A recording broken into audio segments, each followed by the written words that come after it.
Chapter 2 of Bridge to Terabithia, titled Leslie Burke. Ellie and Brenda weren't back by 7. Jess had finished all the picking and helped his mother can the beans. She never canned except when it was scalding hot anyhow, and all the boiling turned the kitchen into some kind of hellhole. Of course her temper had been terrible, and she had screamed at Jess all afternoon, and was now too tired to fix any supper. Jess made peanut butter sandwiches for the little girls and himself, and because the kitchen was still hot and almost nauseatingly full of bean smell, the three of them went outside to eat. The U-Haul was still out by the Perkins place. He couldn't see anybody moving outside, so they must have finished unloading. "I hope they have a girl 6 or 7, said Maybelle. "I need somebody to play with." "You got Joyce Ann." "I hate Joyce Ann. She's nothing but a baby." Joyce Ann's lip went out. They both watched it tremble. Then her pudgy body shuddered, and she let out a great cry. "Who's teasing the baby?" her mother yelled out. Jess sighed and poked the last of the sandwich into Joyce Ann's open mouth. Her eyes went wide, and she clamped her jaws down on the unexpected gift. Now maybe he could have some peace. He closed the screen door gently as he entered and slipped past his mother, who was rocking herself in the kitchen chair watching television in the room. In the room he shared with the little ones. He dug under his mattress and he pulled out his pad and pencils. Stomach down on the bed, he began to draw. Jess drew the way some people drink whiskey. The peace would start at the top of the muddled brain and then seep down through his tired and tensed-up body. Lord, he loved to draw. Animals, mostly. Not regular animals like Miss Bessie or the chickens, but crazy animals with problems. For some reasons, he liked to put his beasts into impossible fixes. This one was a hippopotamus just leaving the edge of the cliff, turning over and over. You could tell by the curving lines in the air toward the sea below that the surprised fish were leaping goggle-eyed out of the water. There was a balloon over the hippopotamus where his head should have been, but his bottom actually was like, "Oh," it was saying. "I seem to have forgot my glasses." Jessie began to smile. If he decided to show it to Maybelle, he would have to explain the joke. But once he did, she would laugh like a live audience on TV. He'd like to show his drawings to his dad, but he didn't dare. When he was in first grade, he had told his dad that he wanted to be an artist when he grew up. He'd thought his dad would be pleased, but he wasn't. "What are they teaching at that damn school?" he said. "Bunch of old ladies turning my only son into some kind of a—" He had stopped on the word, but Jess had gotten the message. It was one you don't forget, even after 4 years. The devil of it was that none of the regular teachers ever liked his drawings. When they'd catch him scribbling, they'd screech about wasted time, wasted paper, wasted ability. Except Miss Edmonds, the music teacher. She was the only one who dared to show anything to, and she'd only been at the school for that year. And then he only saw her on Fridays. Miss Edmonds was one of his secrets. He was in love with her. Not the kind of silly stuff Ellie and Brenda giggle about on the telephone. This was real and deep to talk about, even to think about very much. Her long, swishy black hair and blue eyes. She could play the guitar like a regular recording star, and she had the soft, floaty voice that made Jess squish inside. Lord, she was gorgeous, and she liked him too.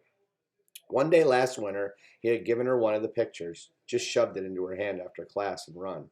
The next Friday, she had asked him to stay a minute after class, and she said he was unusually talented, and she hoped he wouldn't let anything discourage him, but would continue to keep it up. That meant Jess believed that she thought he was the best. It was not the kind of best that counted either at school or at home, but it was a genuine kind of best. He kept the knowledge of it buried inside him like a pirate treasure. He was rich, very rich, but no one could have known about it for now, except his fellow outlaw, Julia Edmonds. "Sounds like some kind of hippie," his mother had said about when Brenda, who had been in 7th grade last year, described Miss Edmonds to her. She probably was. Jess wouldn't argue that, but he saw her as a beautiful wild creature who had been caught for a moment in that dirty old cage of a schoolhouse, perhaps by mistake. But he hoped, he prayed she'd never get loose and fly away. He managed to endure the whole boring week of school for that 1/2 hour on Friday afternoons when they'd sit at the worn-out rug on the floor of the teacher's room. There was no place else in the building for Miss Edmonds to spread out her stuff and sing songs like "My Beautiful Balloon," "This Land Is Your Land," "Free to Be You and Me," and "Blow It in the Wind," because Mr. Turner, the principal, insisted "God bless America," too. Miss Edmonds would play her guitar and let the kids take turns on the auto harp, the triangles, cymbals, tambourines, and bongo drum. Lord, could they ever make a racket. All the teachers hated Fridays, and a lot of the kids pretended to as well. But Jess knew what fakes they were. sniffing hippie and peacenik. Even though the Vietnam War was over and it was supposed to be okay again to like peace, the kids would make fun of Miss Edmonds' lack of lipstick or the cut of her jeans. She was, of course, the only female teacher anyone had ever seen at Lark Creek Elementary wearing pants. In Washington and its fancy suburbs, even in Millburg, that was okay. But Lark Creek was the backwards of fashion. It took them a long time to accept there what everyone else could see by their TVs was okay, anywhere else.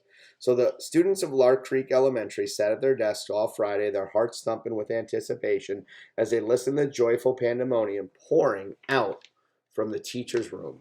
Spent their allotted half hours with Miss Edmonds under the spell of her wild beauty and in the snare of her enthusiasm, and then went out and pretended that they couldn't be suckered by some hippie in tight jeans with makeup all over her eyes, but none on her mouth. Jess just kept his mouth shut. It wouldn't help to try to defend Miss Edmonds against her unjust and hypocritical attacks. Besides, she was beyond such stupid behavior. It couldn't touch her. But whenever possible, he stole a few minutes on Friday just to stand close to her and hear her voice, soft, smooth, and kind. She called him a neat kid. We're alike, Jess would tell himself, me and Miss Edmonds. Beautiful Julia. The syllables rolled through his head like a ripple of guitar chords. We don't belong at Lark Creek, Julia and me. You're the proverbial diamond in the rough, she said to him one time, touching his nose lightly with the tip of her electrifying finger. But it was she who was a diamond, sparkling out of the muddy, grassless, dirty brick setting. Jessie! Jess shoved the pad and pencils under his mattress and lay down flat. His heart was thumping against the quilt. His mother was at the door. You milk yet? He jumped out of the bed. Just going to.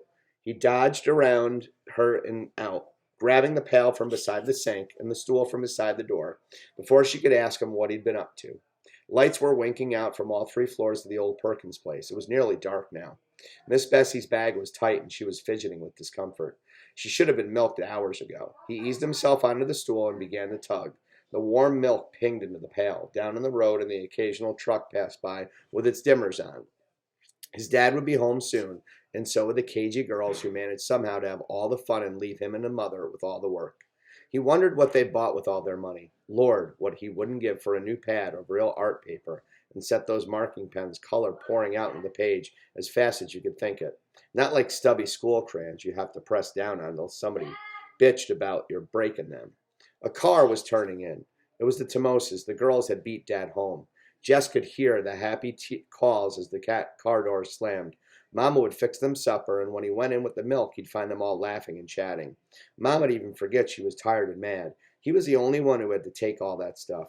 Sometimes he felt so lonely among all these females. Even the one rooster had died, and they hadn't gotten another yet. With his father gone from sunup till well past dark, who was there to know how he felt? Weekends weren't any better. His dad was so tired from the wear and tear of work and trying to catch up around the place that when he wasn't actually working, he was sleeping in front of the TV. Hey, Jessie, Maybelle, the dumb kid wouldn't even let you privately. What do you want now? He watched her shrink 2 sizes. I got something to tell you. She hung her head. You ought to be in bed, he said huffily, mad at himself for cutting her down. Ellie and Brenda are home. Came home. Why couldn't he quit picking on her? But her news was too delicious to let him stop her sharing it. Ellie brought herself a see-through blouse, and Mom is throwing a fit. Good, he thought. That ain't nothing to cheer about, he said. Berippity-berip. Daddy, Maybelle screamed with delight, and she started running for the road. Jess watched his dad stop the truck, lean out and unlatch the door, and Maybelle climbed in. He turned away. What a lucky kid. She could run after him and grab him and kiss him. It made Jess ache inside to watch his dad grab the little ones. It seemed to him that he had been thought too big since the day he was born for that. When the pail was full, he gave Miss Bessie a pat to move her away. Putting the stool under the left arm, he carried the heavy pail carefully, so none of the milk would slop out on him. Mighty late with the milking, aren't you, son? He said, and that was it. The next morning, he almost didn't get up. The sound of the pickup he could feel even before he became awake. But Maybelle was grinning at him and popped up on one elbow. Ain't you going to run? She asked. No, he said. Because he was more tired than usual, he had to push himself harder. He pretended that Wayne Pettis was there just ahead of him, and he had to keep up. His feet pounded the uneven ground, and he thrashed his arms harder and harder. He'd catch him. Watch out, Wayne Pettis, he said between his teeth. I'll get you. You can't beat me. If you're so afraid of the cow, why don't you go climb the fence? A voice said. He paused in midair like a stop-action TV show. Who was this person sitting on the fence near the old Perkins place, dangling her bare brown legs? The person had jaggedy brown hair cut close to its face, and one of blue undershirt tops with faded jeans cut above the knees. He couldn't honestly tell whether it was a girl or a boy. "Hi," he or she said, jerking his or her head toward the Perkins place. "We just moved in." Jess stood where he was, just staring. The person slid off the fence and came toward him. "I thought we might as well be friends," it said. "There's no one else close by." Girl, he finally decided. Definitely a girl. But he couldn't have said why he was suddenly sure. But he was sure about the height. Not quite, though, if it was. "My name is Leslie Burke." She even had one of those dumb names that could go boy or girl. "What's the matter?" "Huh? Is something the matter?" "Yeah, no." He pointed his thumb to the direction of his own house and then wiped his hair off his forehead. "Jess Aarons." Too bad Maybelle's get the wrong side. Too bad the girl came in the wrong size for Maybelle. Well, he nodded at her. "See you." He turned toward the house. No one just trying to run anymore this morning. Might as well go milk Miss Bessie and get that out of the way. "Hey!" Leslie was standing in the middle of the cow pasture. Her head tilted, her hands on her hips. "Where are you going?" "I got work to do," he called back over his shoulder. When he came out later with the pail and stool, she was gone.